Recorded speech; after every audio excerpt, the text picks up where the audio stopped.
We're launching something called Productivity Lab next month, which is going to be a $97 membership. Nice. Membership site?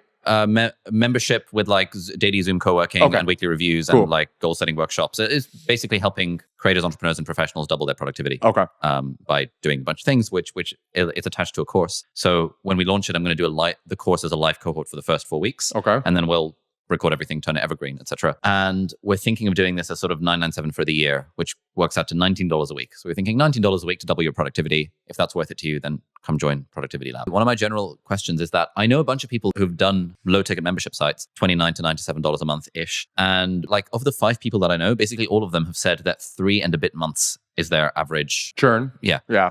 And so really what they get is their average, like the LTV is about $300. And so if an LTV is $300, you may as well just sell a $300 course. Or like for our Productivity Lab, we're thinking, do we just sell annual memberships? Because we don't want to deal with monthly churn.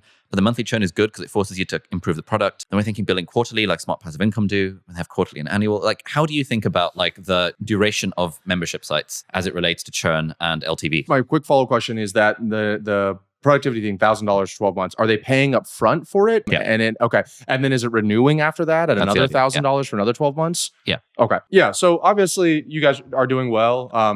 My only concern is like you do have this, you essentially are going to build 2 businesses, right? Like they can feed each other, but the YouTube thing and the productivity thing are not essentially the same thing, right? Yeah, that's a problem. So that's a little bit of an issue. I like the productivity thing because the market's just so much larger. Like if you built a software for productivity, it could be $1 billion company, right? Yeah. If you built one for YouTube, I don't know, right? Going back to opportunity vehicles, like that would probably be where I had to spend my energy on, but you don't want to kill the, golden goose that's making you the money right now. I suspect we'll probably wind down YouTube over time as productivity ramps up. So, but you can still you can still feed into it, right? So it's like in your YouTube stuff, I would be saying like, people ought to ask, how am I able to shoot this many videos every single week? It's because of this productivity thing over here. So I would definitely feed into it, but there is an opportunity cost by doing both. The membership site people, I can't speak because I don't know who those people are. I personally, so I used to have the chief, I don't know if you know what Mind Valley is, so I used to have their chief marketing officer was my chief marketing officer for 2 years. And then I also spoke with a few people on the marketing team of masterclass.com. So like I went straight to $100 million a year membership site companies, like just to figure out like, okay, they're doing it.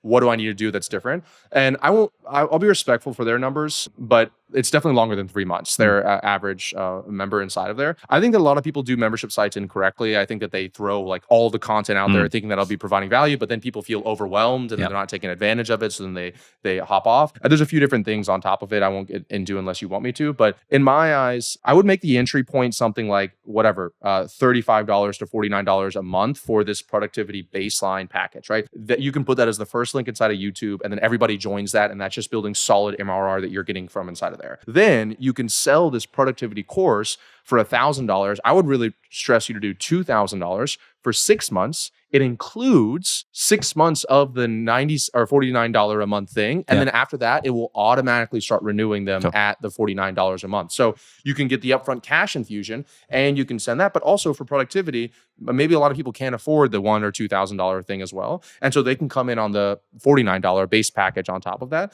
And now you have 2 super solid revenue streams coming in. You have this baseline, and let's say people churn, right? That's the other thing. The course, there's so many more elements of a course that you'd have to give for $1,000. But let's say people join and churn in 3 months. You can work on that. But what is the cost to you if they churn? Like there's no work involved in you pretty much at all.